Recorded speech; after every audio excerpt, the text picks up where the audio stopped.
Good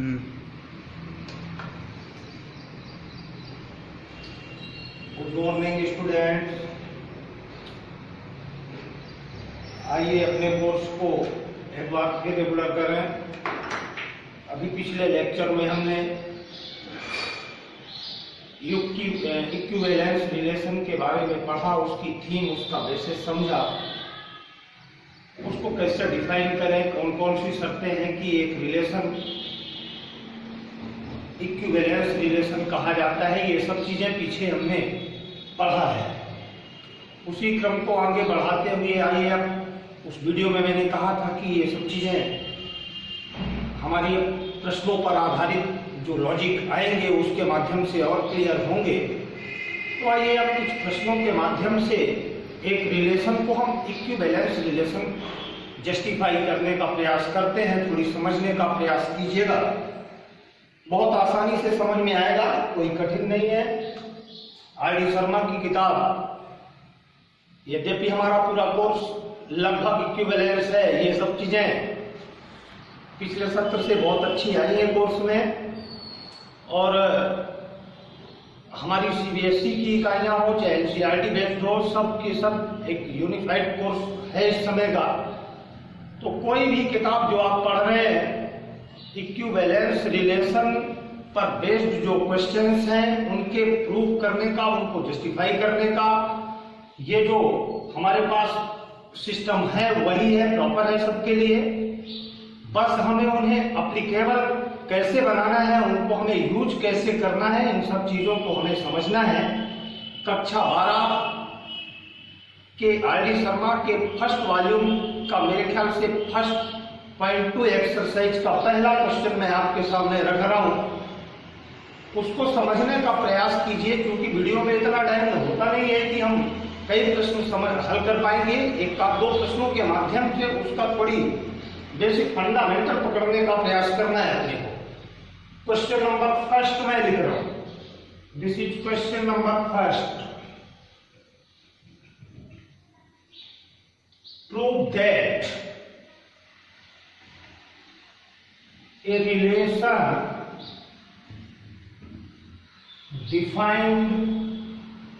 relation capital R defined on set of integers Z is equivalence relation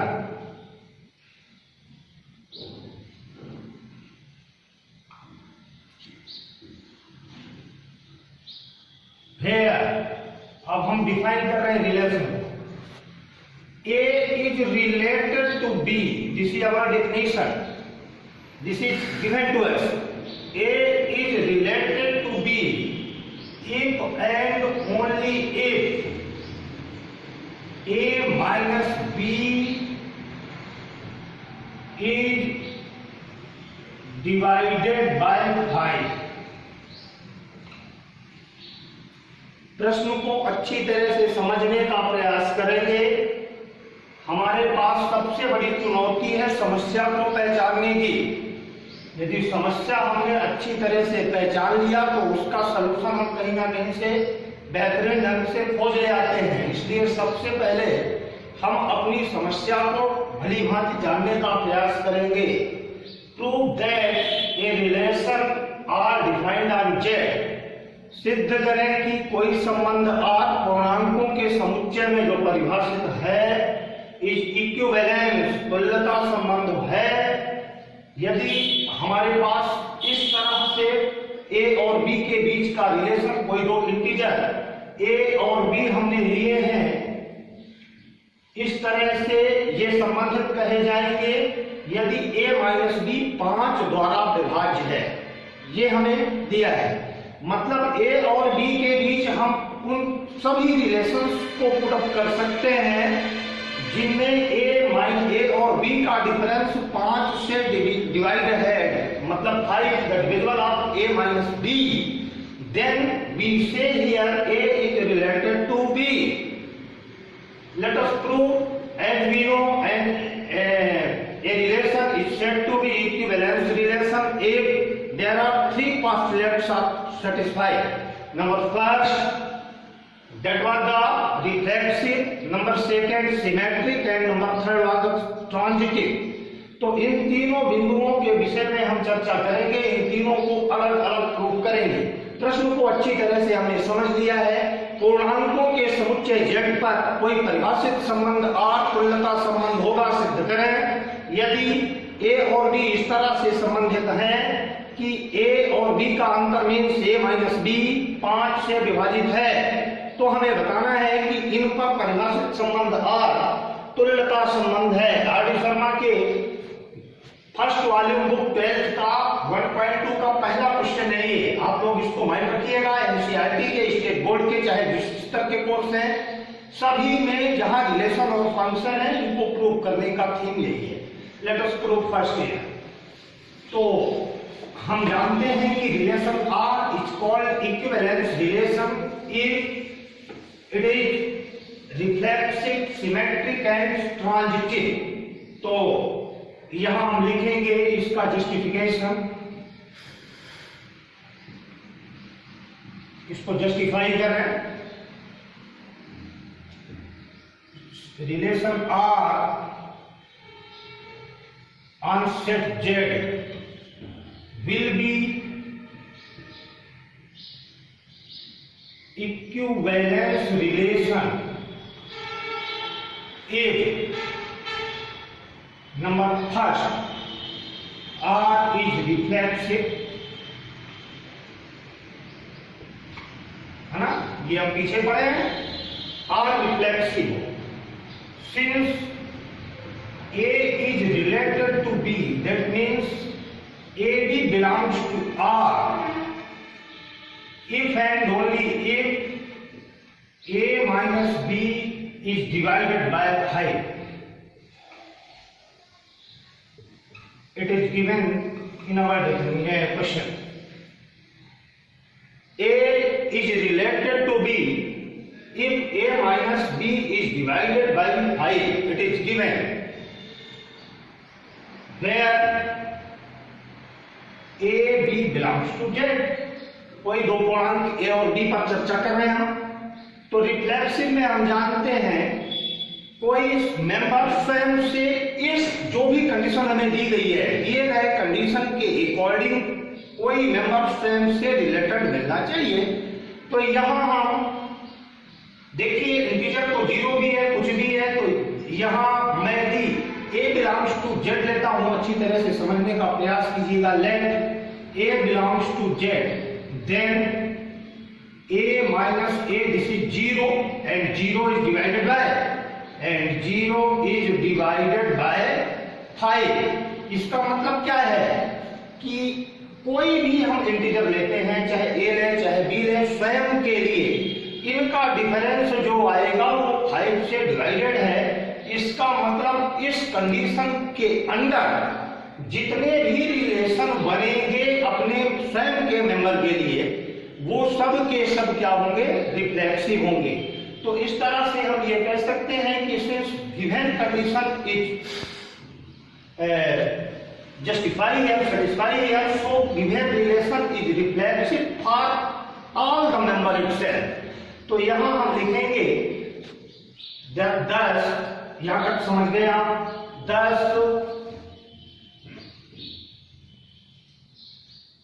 given relation R, 10 R is reflexive, इतना sufficient है। इस प्रकार R reflexive है।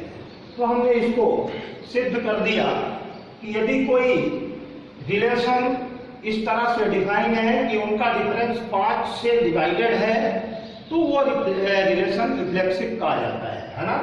अब आइए second part में। सेकंड पार्ट है अपना सिमेट्रिक पार्ट। इन दोनों को थोड़ी गंभीरता से समझने का प्रयास करेंगे। इस तरह के कई प्रश्न अपने को मिलने हैं, तो उनको हम सब के सब इसी क्रम में सॉल्व कर लेंगे। दूसरी कंडीशन है symmetric. Let AB belongs to R, that is A minus B is divided by 5 given, है ना, this is given to us in definition। we say here a minus b is divided by 5. That means we have a proper quotient here. Suppose this is k.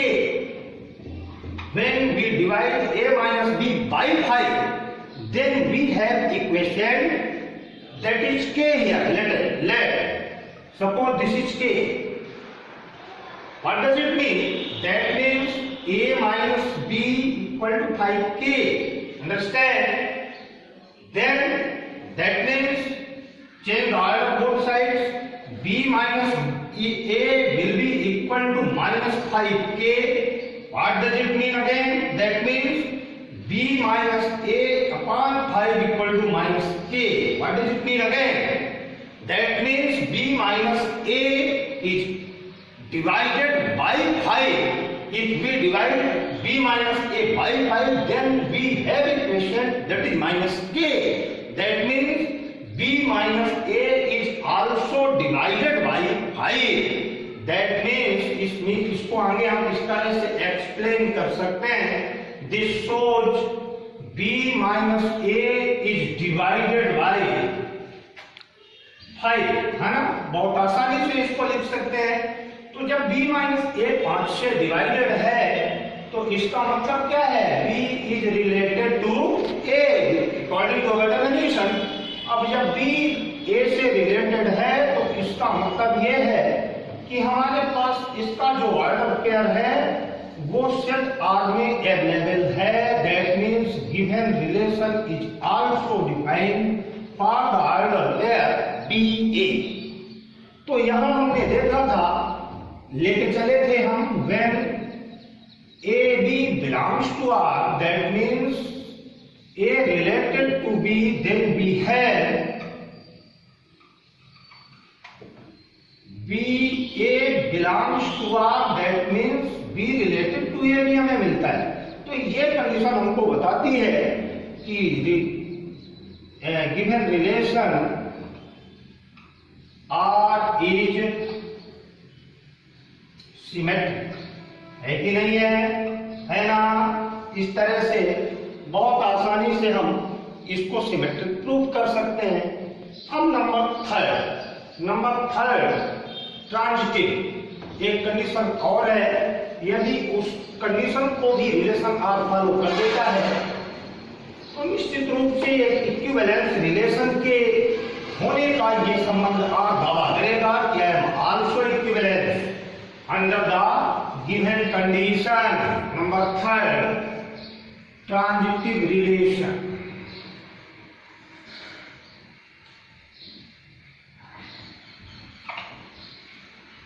Let A, B, C belongs to Z. यहाँ हमने 3 integers लिया है क्योंकि हमें 3 condition पर consider करना होता है. तो एक A related to B, that means A, B belongs to R, then A minus B is divided by 5. Suppose that means A minus B upon 5 will be K as previous. That means A minus B equal to 5K. Understand? Similarly,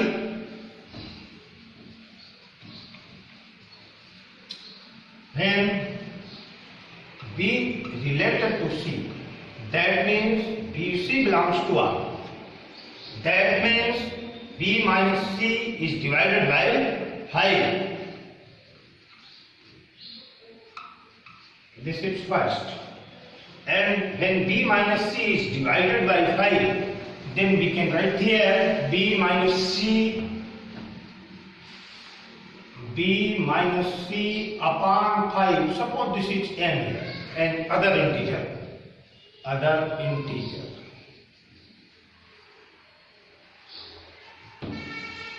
This gives B minus C equal to 5n. Second. Now consider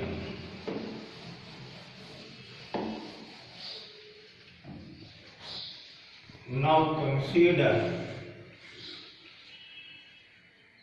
A minus B, or adding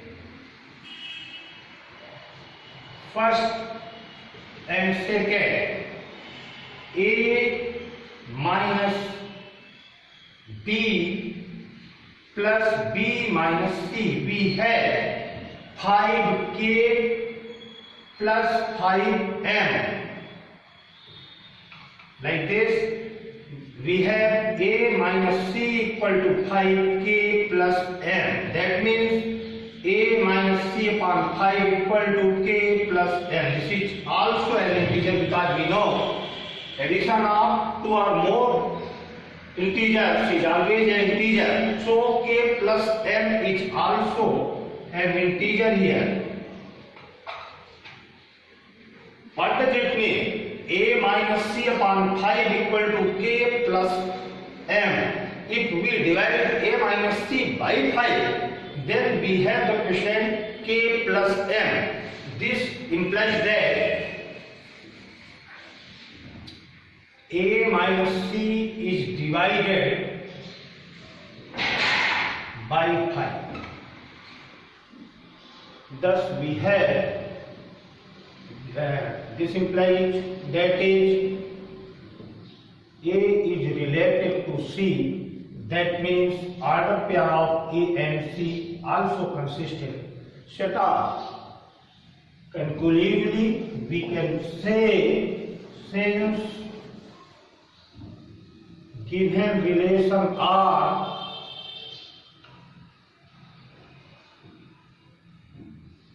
on Z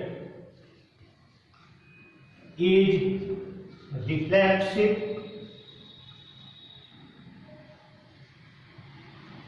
symmetric and transitive,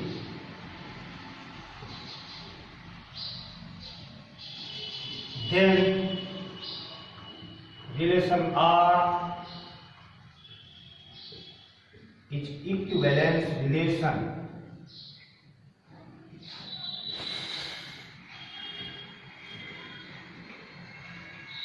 under the condition on set R, a set J.